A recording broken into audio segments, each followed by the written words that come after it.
Welcome to Noob-Splaining. My name is Wolf. If this is your first time here, then this is where I explain the crazy, over-the-top world of Warhammer 40,000 that nerds like me love so much. So, settle in, grab a drink, and prepare for a Noob-Splaining session.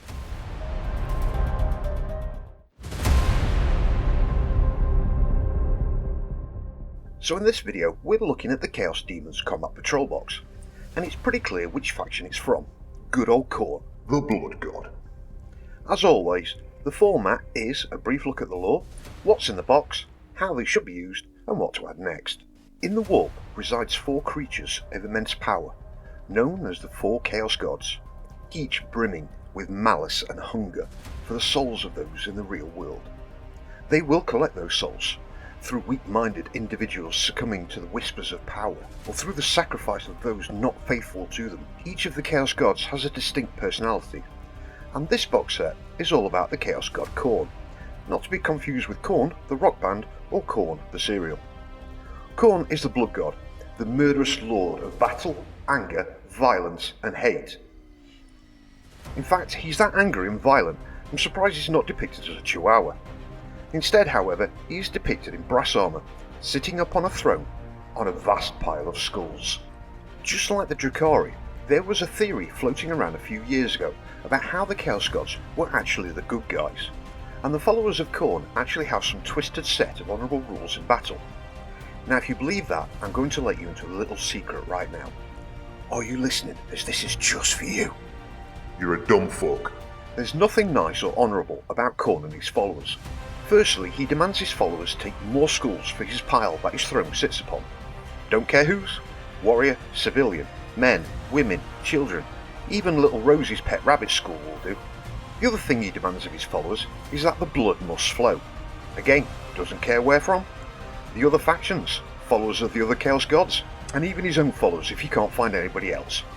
It's like they have a quota to hit. So Khornite warbands, if they can't find someone to kill, will often kill each other. The constant anger and fury manifests in his followers and demons like a true berserker fury that is never ever slaked, and they're always looking to spill more blood and collect more skulls. Oh, and he really fucking hates psykers, so a Khornite army is again one of the few factions with no psykers at all, which is kind of ironic for a god that lives in the warp, the source power of all psychic abilities. As he generally bestows fury and combat prowess on his followers, they don't generally end up with mutations like the other Chaos Gods followers, so apart from all the excessive spikes and skulls on their armour, they generally look pretty normal. For many years, Khorne's demons had absolutely no ranged attacks, but now they do have a few, albeit not much, and let's face it, it's much easier to make the blood flow with a chain axe or a sword than it is some energy-based weapon that fuses any wound shut. Plus, it's a lot easier to cut some poor fucker's head off with a sword than the butt of a rifle. So, for many years, each of the Chaos Gods demons consisted of a single greater demon, a lesser demon, and a mount that was reserved for Chaos Space Marine champions. And the demons were always an addition to Chaos armies and not a standalone faction. When Games Workshop did make them standalone, it made sense to me that you can have just armies of demons emerging from the warp due to a terrifying ritual or excessive bloodshed, or such like, so they are going to need more units to flesh them out. And the units they added for each of the 4 gods actually make sense to me. Well, Games Workshop, I approve of this becoming a standalone faction. Give yourselves a carrot. Anyway, the Khornite units are hyper-violent, but not cruel for the sake of it, unlike the Drukhari, rushing forward across the battlefield with ranks of demons carrying swords and supported by Chaos Hounds, ready to tear the enemy limb from limb. There is nothing subtle or nuanced about their battle tactics. It's pretty simple. Blood for the Blood God, skulls for the Skull Throne. So, have at it, lads. Not much more I can say about Khorne and his warrior demons, apart from the fact they make hyper-violent chapters of Space Marines, like the Space Wolves, look like friendly teddy bears. So, let's have a look at what you get in the box. 1 Bloodmaster, 3 Blood Crushers, 10 Flesh Hounds, and 20 Bloodletters. So let's dive into each of them. The Bloodmaster is your army's leader, and one of the new models added to the lineup, and just like 99% of all characters in 40k, it is melee based. In fairness, this whole fucking faction is melee based. However, with a move of 6 that seems quite low, and a toughness of 4 and 4 wounds, he's not the toughest. He does also have a 5+ save, but also has a 4+ invulnerable save, so you're always going to be using that invulnerable save, unless you're stupid.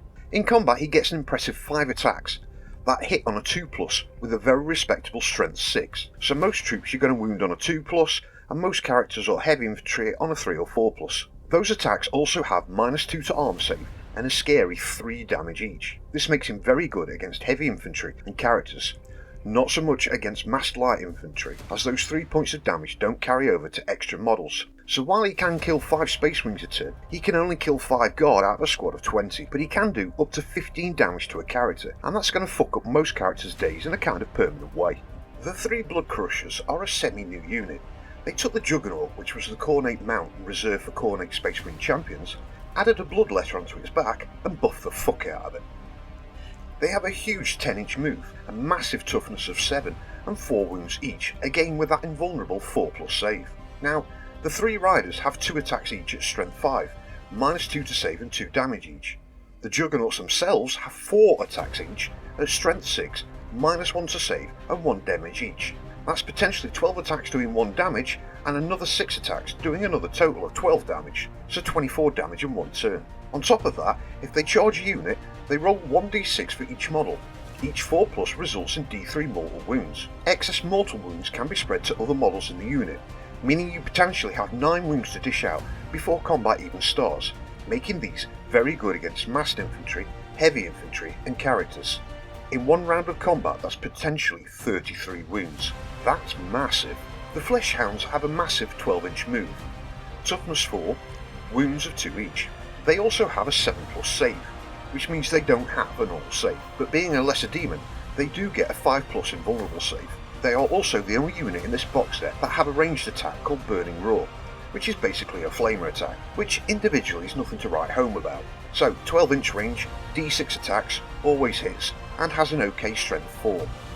But there's 10 of them, so anything between 10 to 60 hits per turn. On massed infantry, that's going to cook a lot of motherfuckers. They also get Feel No Pain of 3+ against psychic attacks, so you don't need to worry about them getting shot up by force lightning. Finally, the Bloodletters. So you have 2 squads of 10, again with no ranged attacks and a measly 6-inch move. Each of them has a toughness 4 and wounds of 1, so pretty much standard, which means they're going to get shot up before they all make it into melee combat. But they do have that 5+ invulnerable save. When they do get into combat though, they have 2 attacks each at strength 5, with a -2 to save and 2 damage each, so enough to chop up Space Marines. But with the fact you have 2 squads, hopefully one will make it intact, and the other will have enough fighting strength left to do some serious damage once they're in melee combat. So, how to play them? Well, there's absolutely nothing special here. You embed the Bloodmaster in one of the squads of Bloodletters, and then get fucking stuck in with everything in melee as soon as you can. This is not an army to sit and hold objectives for the technical victory. Your opponent can't win if they're all dead. If your opponent, however, has a vehicle or dreadnought type class unit, you're possibly going to struggle with that, as you don't really have any anti-vehicle attacks and will have to rely on sheer weight of numbers and some lucky dice rolls. But make sure you've chopped up all the infantry and characters first, before you turn that attention to the vehicle. So, what else to add? Well, this isn't really a shooty army. So, 3 more Blood Crushers to take them up to the maximum 6 in a unit, and then add a second unit of them. You probably want another Bloodmaster as well to embed in the other squad of Bloodletters. I would then say take 2 of the Skull Cannons that are both good at anti-infantry and anti-vehicle, and incidentally the only dedicated range unit in the whole Khorne army. Alternatively, or as well, you want to get a couple of Bloodthirsters, the Greater Demon of Khorne. Now you can have up to 3 of these murderous bad boys, and they are excellent at fucking murdering everything. On top of that, possibly Scarbrand, who's a named Bloodthirster, and even better at murdering everything. That would mean you've got 4 Bloodthirsters on the table, and that is potentially disgusting. After my beloved Land Raider, the Bloodthirster is my second favourite unit in the whole setting, and for many years was unmatched on the battlefield. You can also include some non-aligned models, like Be'lakor, which is another one of the named Greater Demons, the Soul Grinder, which is a kind of Dreadnought class, and up to 3 Demon Princes, which are all big nasty units, but I wouldn't say any of them are as big as nasty as a Bloodthirster. In fairness, I don't think there's much that is bigger and nastier than a Bloodthirster in the whole setting. Also, many years ago there used to be a rule that if you have a Khornate demon army, you can't have demons from any of the other named Chaos Gods, and for the life of me I can't find anything along those lines in this set of data cards. So in theory you can mix and match your army with demons from the other gods. So, generally, Tzeentch demons are good at ranged, Nurgle demons are good tanks, and Slaaneshi demons are fast-moving, lightly armoured melee or ranged units, so lots of possibility to personalise how your army works. But personally, I feel mixed Chaos Demon armies are more wrong than people who have pineapple and mushrooms on pizza. So overall, a good box set, with a huge 34 models in it. Nothing special about the tactics, just get in the enemy's faces and cut them up before they shoot you up. Its only downside is its lack of anti-vehicle weaponry, but either a couple of those skull cannons or a bloodthirster or 3 will solve that. But then 3 bloodthirsters will solve pretty much any problem on the battlefield by just making it go home in tiny little pieces.